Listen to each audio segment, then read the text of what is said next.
आखिरकार कथित चंदा चोरी मामले में ट्रस्ट की ओर से चंपत राय का इस्तीफा मंजूर कर लिया गया। ट्रस्ट के लिए नए महासचिव का चुनाव भी कर लिया गया। कृष्ण मोहन को राम मंदिर ट्रस्ट का अंतरिम महासचिव बनाया गया। राम मंदिर ट्रस्ट के कोषाध्यक्ष गोविंद देव गिरी ने विपक्ष पर निशाना साधा और बेवजह की राजनीति न करने की उन्होंने बात कही और राम मंदिर से सोने की रामायण, सोने चांदी के भगवान के प्रतीकों के गायब होने की विपक्ष की अफवाह पर भी मंदिर ट्रस्ट ने कड़ा ऐतराज जताया है।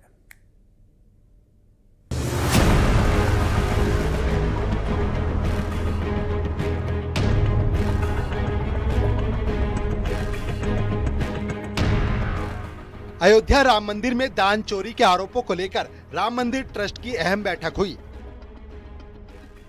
राम मंदिर में चढ़ावा चोरी के मामलों में अलग अलग आरोपों का सामना कर रहे चंपत राय और अनिल मिश्रा का इस्तीफा मंजूर कर लिया गया। श्री राम जन्मभूमि तीर्थ क्षेत्र ट्रस्ट के सदस्य और महासचिव रहे चंपत राय की ट्रस्ट से छुट्टी हो गई है। आपको बताते हैं ट्रस्ट की बैठक में क्या हुआ। करीब 3 घंटे तक चली राम मंदिर ट्रस्ट की बैठक। गोविंद देव गिरी ने रखा इस्तीफे पर विचार का प्रस्ताव। चंपत राय, अनिल मिश्रा का इस्तीफा हुआ मंजूर। सदस्यों ने कहा देश में गलत संदेश जा रहा है। ट्रस्ट की छवि के नुकसान पर चिंता जताई गई। ट्रस्ट के सदस्यों ने विश्वासघात की बात मानी। ट्रस्ट की बैठक में एसआईटी जांच पर भरोसा जताया। सदस्यों ने मामले में सख्त कार्रवाई की बात कही। मंदिर प्रबंधन के लिए सीईओ के पद को ट्रस्ट ने नकारा है। इस न्यास के बने हुए कॉन्स्टिट्यूशन संविधान के अनुसार त्यागपत्र देते ही वह स्वीकृत माना जाता है और इसलिए हम लोगों के पास अन्य कोई चारा ही नहीं था। ऐसी स्थिति में और हम लोगों ने उसका स्वीकार भी कर लिया। चंपत राय का इस्तीफा मंजूर करने के बाद अब कृष्ण मोहन को राम मंदिर ट्रस्ट का कार्यवाहक महासचिव बनाया गया है। मुझे महामंत्री का दायित्व का निर्वहन करने की जवाबदारी मिली है। इस जवाबदारी के निर्वहन करते समय मेरी कुछ प्राथमिकताएं होंगी।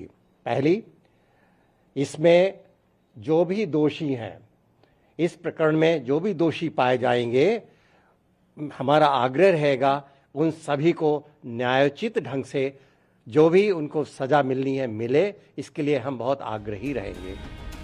राम मंदिर ट्रस्ट के कोषाध्यक्ष गोविंद देव गिरी ने विपक्ष पर निशाना साधा और बेवजह की राजनीति न करने की बात कही। राम भक्ति के विरोध में कार्य करने वाले लोगों के अंदर जो राम भक्ति का झूठा ज्वार दिखावे के लिए जगा हुआ है वह साधारण नहीं, असाधारण है और वह असाधारण कुछ अन्य हेतुओं से है और इसका मुख्य हेतु पूरे हिंदू समाज को यह ध्यान में लेना चाहिए। इसका मुख्य हेतु हम लोगों को बांटना है, राम भक्ति को दरार निर्माण करना है। राम मंदिर से सोने की रामायण, सोने चांदी के भगवान के प्रतीकों के गायब होने की विपक्ष की अफवाह पर भी मंदिर ट्रस्ट ने कड़ा ऐतराज जताया है। उन्होंने कहा कि सभी चीजें सुरक्षित हैं।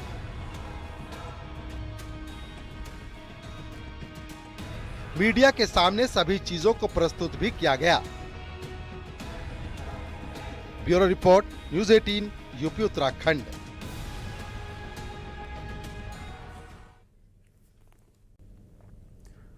नितिन नवीन के लखनऊ दौरे की सबसे खास बात यह रही कि उन्होंने अपने सभी सहयोगी दलों से बातचीत की, एनडीए को एकजुटता का मंत्र दिया और 2027 में प्रचंड बहुमत से सरकार बनाने का दावा किया। हालांकि इस बैठक में कौन कितनी सीट पर लड़ेगा इसकी चर्चा तो नहीं हुई, लेकिन ओपी राजभर का कहना यह है कि सहयोगी दल की हैसियत के हिसाब से ही सीट मांगी जाएंगी। और उधर योगी सरकार में मंत्री ओपी राजभर ने अपने अंदाज में कहा कि लोग तोप का लाइसेंस मांगते हैं लेकिन कट्टे का मिलता है।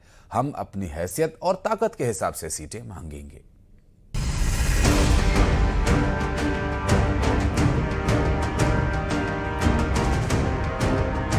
बीजेपी के राष्ट्रीय अध्यक्ष नितिन नवीन ने लखनऊ में एनडीए सहयोगी दलों के साथ बैठक की।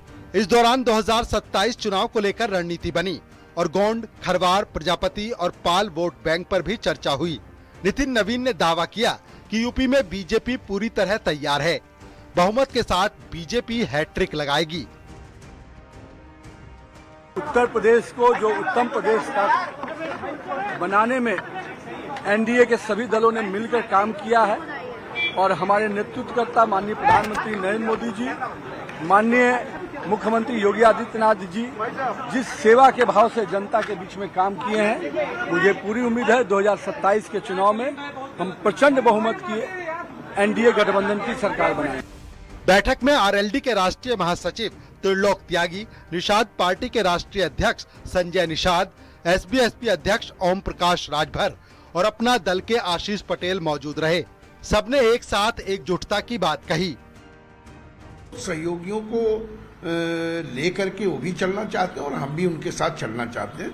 तो जब सीटों पर अभी कोई चर्चा नहीं हुई और उनकी बात का क्या मतलब है, वो क्या कहना चाह रहे हैं, तो है वो हम लोगों का भी यही है कि जो जहां जीत सके, जो जहां मजबूत हो वो लड़ेगा और ये फैसला ये तय करने का काम हमारे हाईकमान को, हमारे राष्ट्रीय अध्यक्ष को है। उत्तर प्रदेश में पुनः ऐतिहासिक जीत हो, पहले से भी ज्यादा जीत हो, चूंकि हम लोग सहयोगी दल हैं और जब से आप आया हूं तब से ऐतिहासिक जीत हो रही। फिर सभी सीटें जो है उस पर हम लोग जीत में कैसे बदल सकते हैं, ये सहयोगी दल का, सहयोगी का कर्तव्य बनता है। ओपी राजभर ने अपने अंदाज में कहा कि लोग तोप का लाइसेंस मांगते हैं लेकिन कट्टे का मिलता है। हम अपनी हैसियत और ताकत के हिसाब से सीट मांगेंगे। लोग तोप का लाइसेंस मांगते हैं, कट्टे मिलता है।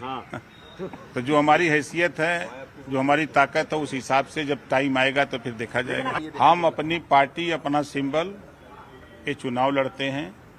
जो अपनी पार्टी, अपने सिंबल पे अपनी पार्टी के नेता चुनाव लड़ते हैं, वो दल के साथ रहते हैं। ये हमारा प्रयास है और यही हम करते हैं। नितिन नवीन ने सभी सहयोगी दलों को साथ लेकर आगे बढ़ने का भरोसा दिलाने के साथ ये संदेश भी दिया कि मनमानी नहीं चलेगी।